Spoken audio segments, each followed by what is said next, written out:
Let me tell you something. Revolutions are nothing more than a bunch of men in one place. It's not women. It's men. If you put enough men on a city square pissed off, a revolution happens. That's what the people in charge of the world are afraid of. So to make sure there's no revolution, what they do is they construct as many divisions amongst the peasants as possible. They make sure the blacks hate the whites, the men hate the women, the Republicans hate the Democrats, and we're all so busy fighting with each other they can laugh from the top because there's not very many of them and there's a bunch of us. I'm telling you, the reason in countries like America, the reason the law is so destructive against men is very, very purposeful.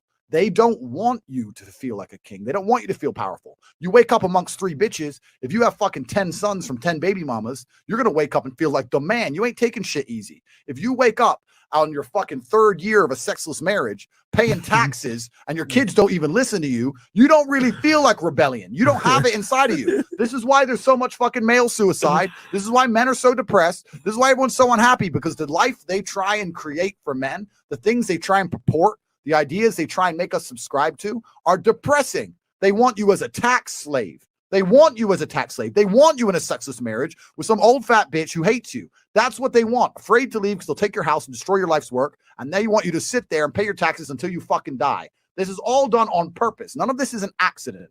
It's all very purposeful. And in countries which are not like this, in countries where men still have that masculine essence, in countries where they're still in control of their own household, when the government tries to become tyrannical, it's far more difficult to do because the men get together and say, you know what, women, clean the house. I'll be back in 2 hours. I'm going to tell these guys to get fucked. And that's the reality of it. This is a control mechanism along with everything else.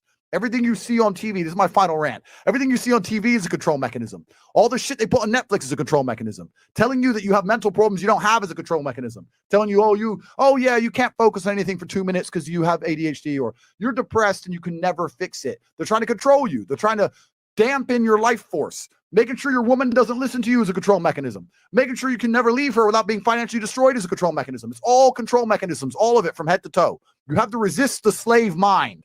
You have to look at it all and understand they are trying to make a slave of you. And when I say slave, I do not mean slave likely. I mean the word slave. They are printing money from the sky and you're giving up your life for it.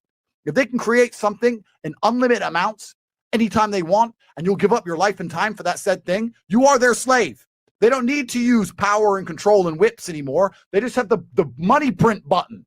It's slavery. And they need to make sure that even if you know that, you don't feel powerful enough to do anything about it.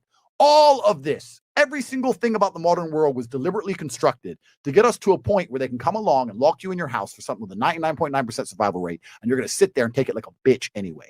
That's what all this shit is, including being in a position where you can't even tell your own woman she's not allowed out with her friends to get fucking drunk with a bunch of dudes, because you're not even allowed to do that. If a wife comes home and goes, I want to go out drinking tonight, you go, you're not fucking going nowhere. Oh, I want to go out with my friends from work. You're not going out with them men. That's coercive and controlling behavior. Bro, you can't even tell your bitch not to go get fucking drunk with dudes. They'll call that abusive.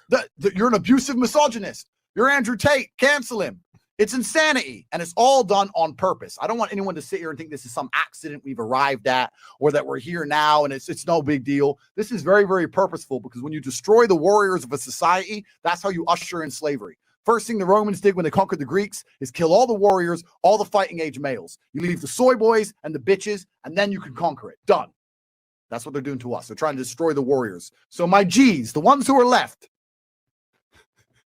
don't worry about fucking some pussy. We got bigger fights coming up. We got bigger wars coming ahead of us. So if you want to fuck some pussy, go fuck it. Because I really believe the next 10 years are going to be difficult for men of stature. I really believe that. So that's my final speech. Came here, delivered the sermon. I'm telling you, it's very few. And by the way, I see Myron over there. He knows he ain't never seen me this speechless and just taking in game ever.